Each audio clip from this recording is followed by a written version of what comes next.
What is up, everybody? This is Nerding Out Sports, and it has been a long time since I've made a video. Um, a lot of it because, life has just been very busy lately, and also, I've also been lazy. I'm just gonna say it. I've been lazy. There have been times where I've wanted to make videos, and I've just been like, I'll do it another time.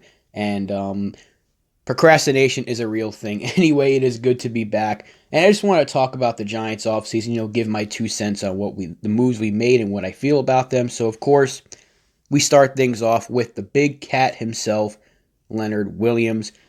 The first big move of the Giants offseason. They put the franchise tag on him, basically telling us they want to re-sign him, and that's exactly what they did, giving him a big 3-year, $63 million contract, and for good reason. He has been arguably our best defensive player over the last year and a half that we got him, and he didn't show up in the stat sheet that first half of season, right? He had half a sack. Everyone was like, what is this guy doing here? It was a bad trade, blah, blah, blah. And then last year, he went off a career high 11 and a half sacks. There's no doubt he has been one of our better players, and it was always going to be a matter of who do the Giants re-sign, Williams or Tomlinson? And the thing is, as much as I love Dalvin Tomlinson, there was really no wrong answer there. If they re-signed Tomlinson, they'd probably save a heck of a lot more money, but Leonard Williams has had a significant impact on this defense. It is very good to have him back, and I cannot wait to see what he does this year and beyond with this Patrick Graham-led defense. Next up, of course, Kenny Golladay. I mean, this was a huge move. The Giants practically held him hostage during the days of negotiations for his contract, and they needed to get a player like this.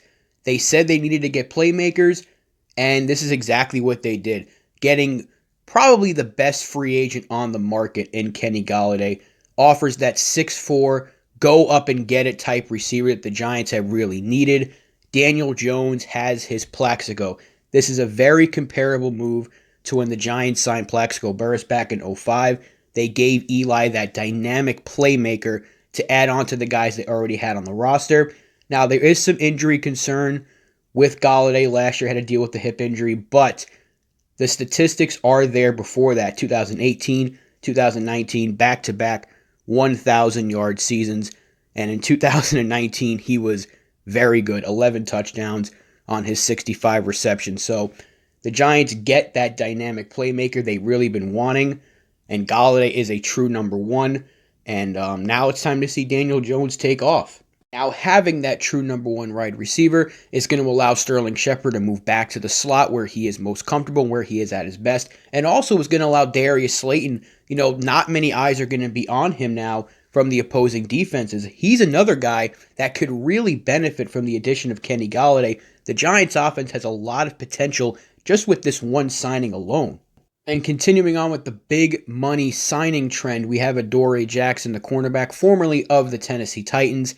And this is Logan Ryan, man. This is Logan Ryan doing some of that recruiting he said he was going to do this offseason. Another player that the Giants seemingly held hostage during negotiations. They called in the big guns. We need to get this guy. He was a surprise cut by the Tennessee Titans. A lot of teams trying to clear cap space this offseason with good reason. And Adoree Jackson was a cap casualty. And I'm very happy to have him. Since 2018, an 85.6 coverage grade when lining up on the outside. And I know a lot of people don't really like PFF, but that is a very good stat to look at. Now, again, much like Golladay, there are some injury concerns there, but if he is healthy, this is a true, he's a number one on a lot of teams. He becomes a true number two corner alongside James Bradbury on this defense. With this signing, this secondary is absolutely stacked.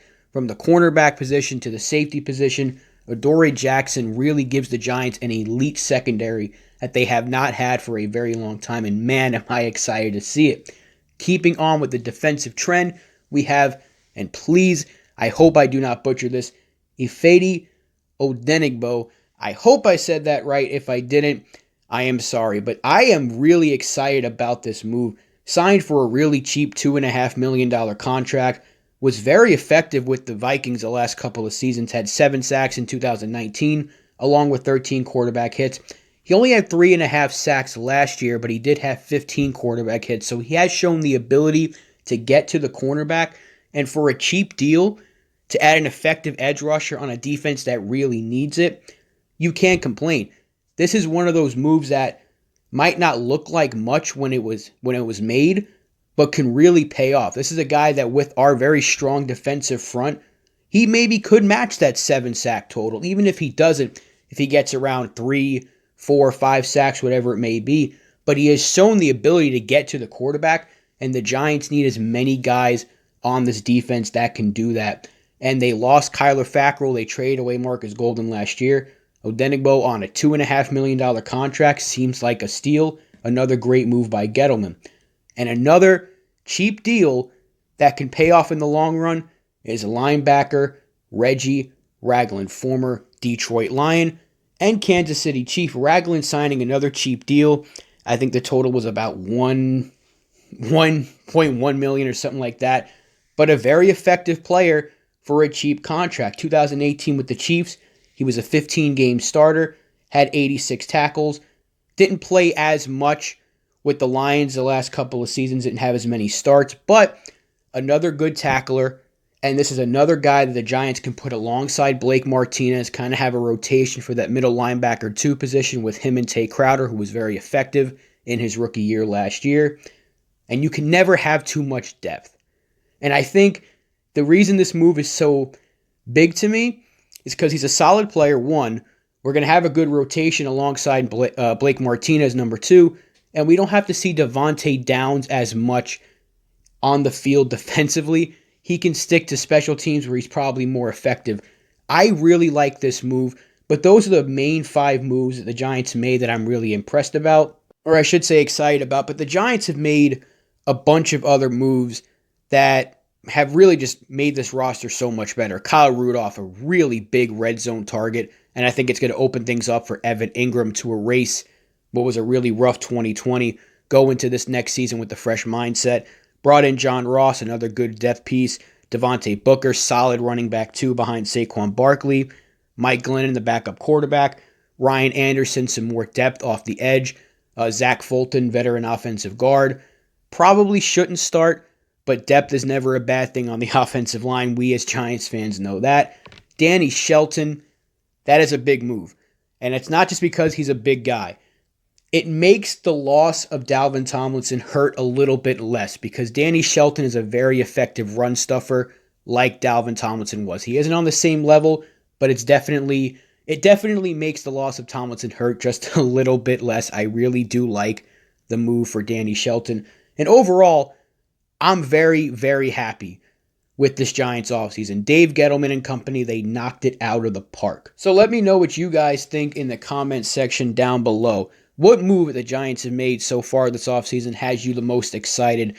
And, yeah, it feels good to be back. It has been too long since I have put out a video, and I definitely want to do some stuff for the draft, maybe some players I want the Giants to target, maybe a mock draft or 2 while we have a couple of weeks to go. But yes, thank you for watching. Thank you for listening.